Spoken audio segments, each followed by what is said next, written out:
السلام علیکم جی.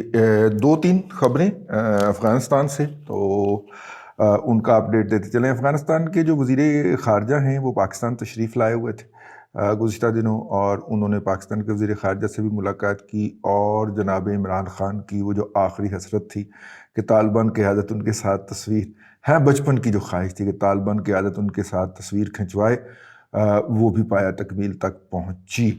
انہوں نے جو ہے، اگرچہ ان کا جو سٹنگ پروٹوکول تھا، ظاہر ہے پرائم منسٹر سے ملاقات تھی تو وہ کو مناسب نہیں لگا، لیکن بہرحال جو ہیں وہ جب فارن افیئرز کو ڈیل کرتے ہیں تو ایسے ہی کرتے ہیں. فرانس کے صدر کا کال آتی ہے اور وہ سب کے سامنے بیٹھ کے کہتے ہیں آتی بھی ایسے نہیں آتی، وہ الگ بات ہے، اسے کہو پھر دوبارہ کرے، ہولڈ کراؤ اس کو، ٹھیک ہے.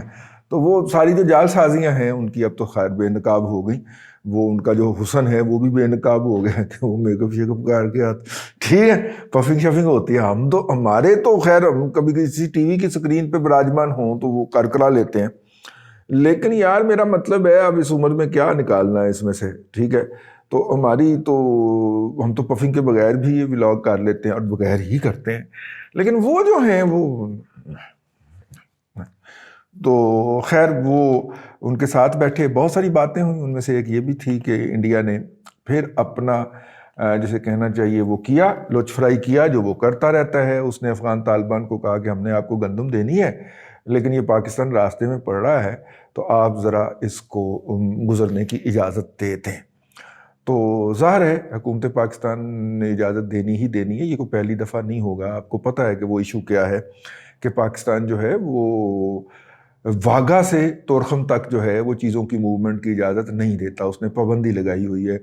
اگرچہ انڈیا جو ہے وہ ورلڈ بینک کے ذریعے، ایشیائی ترقیاتی بینک کے ذریعے، اس کی دو وجوہات ہیں. بہانہ تو ہم یہ لگاتے ہیں کہ چونکہ آپ نے پہلی تو بات یہ کہ آپ اس کو ریسیپروکیٹ کریں، ٹھیک ہے، پھر ہمیں بھی نیپال تک اور مشرقی پاکستان یعنی کہ بنگلہ دیش تک اجازت ہونی چاہیے چیزیں بھیجنے کی. وہاں پہ وہ کہتے ہیں نہیں دیکھیں جی ہمارے ہاں تو ہر ریاست کے اپنے اصول ہیں، ٹھیک ہے، تو بارڈر سے تو آپ کراس کر لیں گے لیکن آپ پنجاب ہریانہ تک ہی رہ سکتے ہیں، کیونکہ اگلی ریاست میں جانے کے لیے وہ اس ریاست کی اپنی اسمبلی پاس کرے گی، وہ خود اس کے پیچھے چھپ جاتے ہیں. اور ہمیں کہتے ہیں کہ جناب تین جگہوں میں سے گزرتے ہوئے، تین مطلب آزاد کشمیر، پنجاب اور کے پی کے جو ہے لگ بھگ پاس آزاد کشمیر چلے نکال دیں، لیکن دو اضلاع تو بڑے پکے ہیں نا جی، اور تیسرا اس وقت پھاٹا تھا. یعنی تین ٹیریٹریز میں سے گزر کے آپ ون گو میں ہمیں تورخم جانے دیں، کمال ہے ویسے، ٹھیک ہے، لیکن ہم تو آپ کو وہ اجازت نہیں دے سکتے نا، ہمارے صوبوں کے اپنے اپنے مسائل ہیں. یہ خیر دونوں ممالک کے درمیان چلتی ہے. تو پاکستان کہتا ہے ٹھیک ہے جی، افغانستان کا یہ رائٹ ہے کہ وہ اپنی چیزیں بیچ لے آپ کو، آپ ہم کو ڈینائی نہیں کر رہے، لیکن آپ جائیے ممبئی کے رستے، ممبئی، کراچی، اور کراچی سے پھر جناب آپ تورخم تشریف لائیے، یو آر موسٹ ویلکم، ہم آپ کو ڈینائی تو نہیں کر رہے. تو انڈیا کی بیسیکلی خواہش ہوتی ہے کہ وہ اس کو کسی نہ کسی بہانے اس چیز کو اسٹیبلش کرتا رہے بار بار کہ جناب یہ واگا سے تورخم بڑا شارٹیسٹ پاسبل وے ہے. اس کے اوپر کچھ پٹواریوں نے موقع غنیمت جانا اور انہوں نے اس حکومت کی اور حکومت کے لانے والوں کے لتے لینے شروع کر دیے. میرا خیال ہے یہ زیادتی والی بات ہے، یہ کوئی پہلی دفعہ نہیں ہو رہا، ہر دور میں ہر دفعہ ہوتا رہا ہے. نواز شریف صاحب کے دور میں بھی ہوا، اس سے پہلے مشرف دور صاحب کے اندر ٹاٹا کی بسیں جانی تھی وہاں پہ کابل کے لیے، تو اس کے لیے بھی ون ٹائم اجازت دی گئی تھی. نواز شریف صاحب کے دور میں تو دو دفعہ ہوا، میرا خیال ایک دفعہ گندم بھیجی گئی، ایک دفعہ کوئی مشینری وغیرہ جو تھی وہ گئی، تو وہ پاکستان پورا چیک شیک کر کے اس کو جانے کی اجازت دے دیتا ہے، اور اجازت دی گئی. اور اس سے پہلے مشرف دور میں تو بہت ہی زیادہ اجازتیں تھیں. مشرف دور کے اندر یہ بڑے بڑے سکینر جن کو بعد میں امیگریشن والوں نے ریتیں ڈال کے بند کیا ہے، یہ تو سکینر لا گئے تھے نا کہ پورے کا پورا ٹرک سکین ہو گیا ادھر، تو پورا ٹرک سکین ہو گیا ادھر، لیکن وہ پھر بند کیا نا. پھر ہم نے کہ ایسی خام کا کھل نہ جائے مینول طریقے سے، اگر آٹومیشن پہ چلا گیا تو پھر جو وہاں پہ بیٹھے ہوئے لوگ ہیں جن کے چھوٹے چھوٹے بچے اور بڑی بڑی خواہشات ہیں، وہ بیچارے کیا کریں گے. تو خیر یہ ہم نے اس کے اوپر بھی بات کر دی ان کے ساتھ. افغان طالبان نے اور بھی بہت سارے باتیں کی ہیں، اور جس کے اندر ٹی ٹی پی کے ساتھ مذاکرات کے حوالے سے بھی کچھ انڈرسٹینڈنگ تھی. پاکستان سے جو ہے ابھی تک ہمارا وہ جو رپورٹ لے کے آتا نا چوہا رپورٹ، وہ بندہ نہیں پہنچا کہ انہوں نے کیا کیا کچھ کہا اور کیا کیا کچھ سنا. بہرحال وہ رپورٹ آئے گی تو ہم آپ کو بتا دیں گے. لیکن افغانستان میں ایک اور بڑی امپورٹنٹ ڈیولپمنٹ ہوئی ہے، انٹرنیشنل میڈیا میں بھی تھوڑی سی چھپی ہے، لیکن زیادہ تر جو ہے وہ اس کے اوپر سائلنس ہی رہی ہے. اور پاکستان میں تو ہمیشہ جہالت پرویل کرتی ہے، اس طرح کی کوئی ٹیکنیکل بات ہوتی نہیں ہے. لیتھیم جو ہے اس کا سب سے بڑا دنیا کا انٹیپڈ اور مطلب انٹیپڈ اور انسرویڈ ورجن جو ریزرو ہے قدرتی طور پہ موجود ہے افغانستان کے اندر، اس کے حوالے سے افغانستان اور چائنیز حکومت کا معاہدہ ہو گیا. اور مجھے یہ معاہدہ اور اس کی تفصیلات پڑھ کے نا تھوڑا سا اپنے پرانے زخم ہو گئے. تو میں نے کہا کہ انہوں نے لکھا ہے جی کہ جناب for all ages to come, اس کے اندر کوئی تبدیلی نہیں ہو سکتی اس معاہدے کے اندر. یعنی وہ لیتھیم کی دھات جو ہے یا جو بھی اسے آپ کہہ لیں، کاربن دھات ہی نہیں جاتی ہے، لیتھیم کا عنصر آپ کہتے ہیں، لیتھیم کا جو ایلیمنٹ ہے اس کو آپ نکالیں گے وہاں سے اور یہیں پہ اس کو پروسیس کر کے اور پیوریفائی کریں گے. اور پیوریفائی کرنے کے لیے جو مشینری ساری لگنی ہوگی اور وہ آپ یہاں پہ لگائیں گے اور اس کے لیے مقامی لوگوں کو ٹریننگ دیں گے اور اس کے بعد ان مقامی لوگوں کو نوکری پہ لگائیں گے. اور وہ جو لیتھیم ہوگا اس کی ٹرانسپورٹیشن بھی افغان ہی کریں گے، کم از کم چائنا کے بارڈر تک. ٹھیک ہے، اب چائنا کو تو وخان کے بارڈر کی چونج ہی لگتی ہے، وہ جو پاکستان اور تاجکستان کو الگ نہیں کرتی، وہ چترال کے اور گلگت کے اوپر جو چونج ہے وہی جا کے لگتی ہے. اور وہ جو وخان کوریڈور ہے وہ سال میں تقریباً کوئی 4 ماہ بند رہتا ہے. تو اس کے راستے آپ جانا چاہیں یا پاکستان کے راستے جانا چاہیں یا آپ کرغزستان کے راستے جانا چاہیں، جس راستے سے بھی جانا چاہیں آپ، لیکن وہاں تک جو چائنا کے بارڈر تک ٹرانسپورٹ جو تھی، وہ ٹرانسپورٹ جو ہوگی وہ افغانیوں کی ہوگی. ٹھیک ہو گیا. اور اتنے سالوں کے اندر آپ یہاں پہ ایسی فیسلٹی قائم کریں گے جس سے آپ لیتھیم کی بیٹریاں بھی بنا سکیں. لیتھیم جو ہے جی وہ بڑی امپورٹنٹ دھات ہے، اور جیسے جیسے ہر چیز جو ہے وہ ڈیجیٹلائز ہوتی جا رہی ہے، وائرلیس ہوتی جا رہی ہے، لیتھیم کی اہمیت بڑھتی جا رہی ہے، کیونکہ جو بیٹریاں استعمال ہوتی ہیں وہ لیتھیم کی ہوتی ہیں. اگرچہ ہمارے کینیڈا کے کچھ دوستوں نے ہماری توجہ دلائی کہ انڈینز نے اس کے اوپر ریسرچ کر کے تو لیتھیم کا آلٹرنیٹو جو ہے وہ ایجاد کر لیا ہے، اور میرا مطلب ہے یہ جو ہے، اور وہ اس سے بھی بیٹریاں بنانا شروع ہو گئے ہیں. لیکن دنیا میں چونکہ ٹیکنالوجی اس وقت لمحہ موجود میں ہیوی لیول کے اوپر اور انویسٹمنٹ ہوئی ہے ایسی بیٹری انڈسٹری میں جو کہ لیتھیم بیسڈ ہے. اور یہ وہ جو خشک بیٹریاں نہیں جس کے ہم کہتے ہیں، یہ والی بیٹریاں جو ہیں وہ لیتھیم سے بنتی ہیں، تو ریچارجیبل بھی اور ڈرائی بیٹریز بھی وہ والی جو ہیں.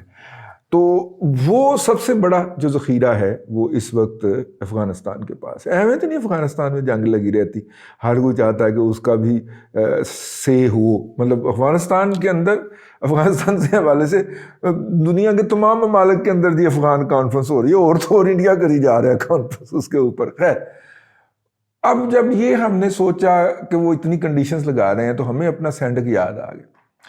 سینڈک جو ہے مجھے یاد ہے لیٹ 80s کے اندر اور ارلی 90s کے اندر جب ہم شروع میں رپورٹر ہوتے تھے، اور وہ جو آپ کا ایڈیٹر یا چیف رپورٹر آپ کو بھیجتا ہے نا کہ نئی چیزیں آپ دریافت کریں، تو PCSIR لیبارٹریز جو ہیں وہ ہمارے کھاتے میں ڈال دی گئیں. خیر، ہم ایک دن وہاں پہ پہنچے، بڑی مشکل سے اندر گئے کیونکہ وہاں پہ کوئی نیوکلیئر بن رہا تھا، اس لیے اندر جانا بڑا مشکل تھا. تو بڑی مشکل سے اندر داخل ہوئے، 1-2 لوگوں سے گپ شپ کی، پھر فریکوینٹلی آنا جانا ہو گیا اور گپ شپ شروع ہو گئی لوگوں سے. تو وہاں پہ جنہوں نے سینڈک کے پروجیکٹ پہ کام کیا تھا، وہاں پہ 2-3 لوگ ایسے ہی ایک دن دھوپ میں، اسی طرح کی دھوپ تھی، بیٹھے ہوئے چائے پی رہے تھے، تو ہم بھی ان کے ساتھ شریک ہو گئے. انہوں نے کہا نیا بچہ برخوردار ہے، تو میں نے ایسے ہی ان سے سوال پلیس کر دیا. تو انہوں نے بتانا شروع کیا، اپنی یادداشتیں جو ہمیں بتائیں اس کے مطابق ان کے اوپر اکثر ایرانی حملہ کر دیا کرتے تھے. وہ وہاں پہ جا کے خیموں پہ مقیم ہوا کرتے تھے، اور ہماری سیکیورٹی ایجنسیز جو تھیں ان کے پاس یہ کہنے کے علاوہ کوئی آپشن نہیں ہوتا تھا کہ اینو لاہور لے آؤ. یہ جو ہے نا ہمارے ہاں یہاں پہ پنجاب کے دیہات کے اندر، خاص طور پہ جو لاہور کے ارد گرد کم از کم 200-300 کلومیٹر کی اس میں وسینٹی میں واقع ہیں، تو وہاں پہ ہاسپٹلس کے اندر ایک ٹرم بولی جاتی ہے کہ اینو لاہور لے جاؤ. ٹھیک ہے، تو وہ مطلب وہ ڈاکٹر ریفر کر دیتا ہے، ریفر کر کے اپنی جان چھڑاتا ہے. اسی طرح وہ میرا مطلب ہے کہ وہاں پہ جو ہمارے سیکیورٹی جنہوں نے ان کو پرووائڈ کرنی ہوتی تھی وہ کہتے تھے کہ یہ ہمارے بس کی بات نہیں.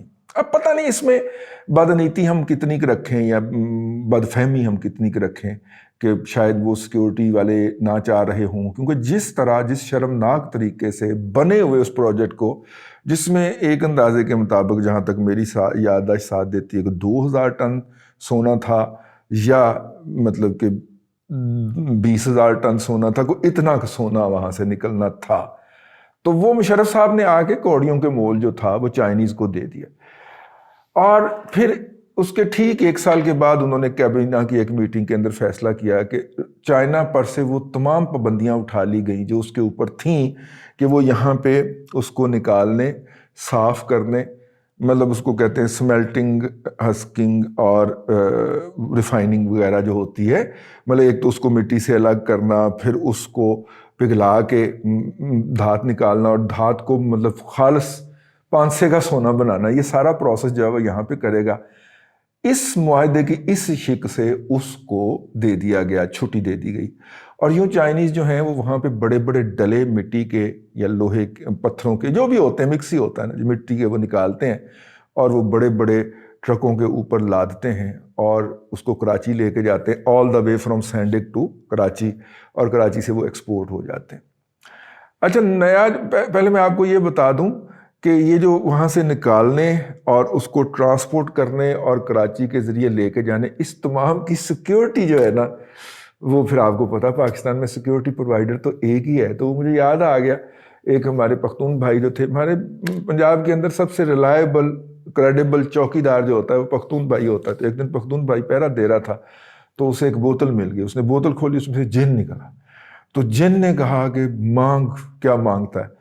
تو پختون بھائی نے کہا کہ یہاں پہ ایک بہت سارا محل بنا دو. پختون نے گراؤنڈ کے اندر محل بنا دیا اگلے 2 گھنٹے کا. اس نے کہا اس میں کوہ کاف سے لا کے خوبصورت لوگ بسا دو. تو اس نے خوبصورت لوگ لا کے بسا دیے. تو آخر میں انہوں نے کہا اب ہم کو اس کا چوکیدار رکھوا دو.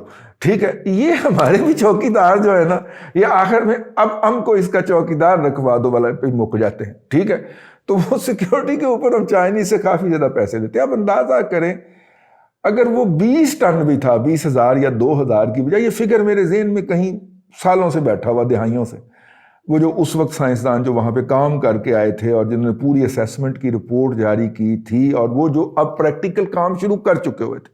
مزے کی بات یہ ہے کہ اس منصوبے کے اوپر 8 روپے کے ڈالر پہ ہمارا کافی 8 روپے والا ڈالر، 8 روپے میں والا ڈالر جو تھا نا، وہ کافی کچھ خرچ ہو چکا تھا. ہم 20-25 ارب روپیہ اس پہ لگا چکے ہوئے تھے. ٹھیک ہے، تو اس سے آپ اندازہ کر لیں کہ ہم کافی زیادہ خرچ بھی کر چکے تھے. اور جب چائنا کو ہم نے دیا تو ہم نے اتنا بھی نہیں لیا جتنا کہ میرا مطلب ہے ہمارا اس کے اوپر لگ چکا ہوا تھا. ٹھیک ہے، تو چاہے ایسے ہی نہیں مشرف صاحب وہاں پہ دنیا کی مہنگی ترین رہائش انجوائے کر رہے، اس طرح کی باتیں اگلی نسل کو بتاتے رہنا چاہیے. تو خیر، یہ میرے زخم ہرے ہو جاتے ہیں. اور چونکہ یہ ساری چیزیں، وہ سائنسدان بیچارے روئے تھے اس دن باقاعدہ آنسوؤں سے. میں جانتا ہوں ان کو بڑی اچھی طرح، ان میں سے اکثر جو ہے وہ اس دنیا میں نہیں ہے، تشریف لے جا چکے ہوئے ہیں. وہ باقاعدہ آنسوؤں سے روئے تھے کہ یار یہ تو پروجیکٹ بالکل فائنل تھا، اور اسے تو چاہے اگر مٹی بیچنی تھی تو وہ تو ہم آج سے 10 سال پہلے بیچ سکتے تھے، اس سے ہم ایڈوانس لیول پہ لے گئے ہوئے تھے. لیبارٹری کے اندر انہوں نے سارا کچھ نکال کے ثابت کر دیا تھا، اور ان کا ایسٹیمیشن تھا کہ اتنا سونا ہم اس میں سے نکال سکتے ہیں. تانبا تو ان لمیٹڈ تھا. چائنا نے ہوا نہیں لگنے دی. چائنا وہ مٹی لے کے جاتا ہے، آخری فکرہ وہ جا کے اس کو اپنی ایک فیکٹری میں ڈالتے ہیں، اور وہاں سے ایک اتنی کی چٹ جو ہوتی ہے نا، جس کے اوپر کوئی اور آفس وغیرہ کا نام نہیں لکھا ہوتا، وہ بلوچستان حکومت کو دے دی جاتی ہے، کیونکہ 18ویں ترمیم کے بعد بلوچستان حکومت اس کا 30% حصے دار ہے. بلوچستان حکومت کے ایک صوبائی سیکرٹری صاحب سے میری ملاقات ہوئی تھی آج سے کوئی 8-10 سال پہلے. تو انہوں نے کہا بھائی ہم نے بڑی کوشش کی، وفاقی حکومت کو بھی پٹے کہ سر یہ یہاں سے مٹی لے کے چلے جاتے ہیں، ہمیں کیا پتا اس میں سے چینے کیا نکالتے ہیں اور کیا کچھ نہیں نکالتے، تو ہمیں ان سے گزارش کریں کہ ہمیں رسائی دیں اس ریفائننگ کیپیسٹی تک. ٹھیک ہے، ہم دیکھیں جا کے. لیکن وہ کہتے ہیں جی ہمارا ڈیلیگیشن گیا بھی ہے 1-8 دفعہ، لیکن اندر تو نہیں گھسنے دیا. وہ ایک چٹ دے دیتے ہیں جس کے اوپر کوئی اتھینٹسٹی نہیں ہوتی، کوئی سگنیچر نہیں ہوتے. جس طرح کی آپ کو وہ نہیں دیتا اپنا سیلز مین جب آپ شاپنگ کرتے ہیں تو وہ اس طرح کی چٹ دے دیتے ہیں کہ اس میں سے اتنا سونا نکلا، اتنا یہ نکلا، یہ 30% ہوا یہ آپ کا، وہ چند ملین ڈالر سال کا بنتا ہے، وہ کہتے ہیں سر یہ تو بالکل ظلم ہو رہا ہے۔ اور مزے کی بات یہ ہے کہ پھر ہر حکومت جو ہے وہ ایک تو وہ تھی نا جو کھدائی پہلی دفعہ مشرف صاحب نے دے دی، پھر اس کھدائی کو وہاں سے مٹی چوری کو یا سونا چوری کو جو ہے ہر حکومت آ کے ایکسٹینڈ کر دیتی ہے ایک سرٹن مخصوص عرصے کے لیے، ٹھیک ہے، اور وہ چوری جو ہے وہ اب تک جاری ہے، لیکن ہم اس پہ خوش ہے کہ ہم اس کا چوکیدار ہے، ٹھیک۔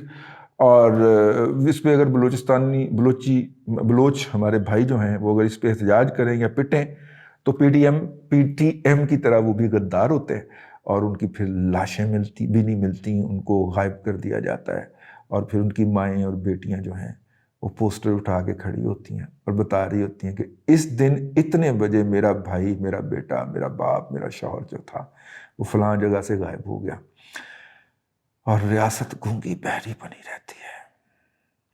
اللہ آپ کو آسانیاں عطا کرے اور آسانیاں خلق خدا میں تقسیم کرنے کی توفیق عطا کرے۔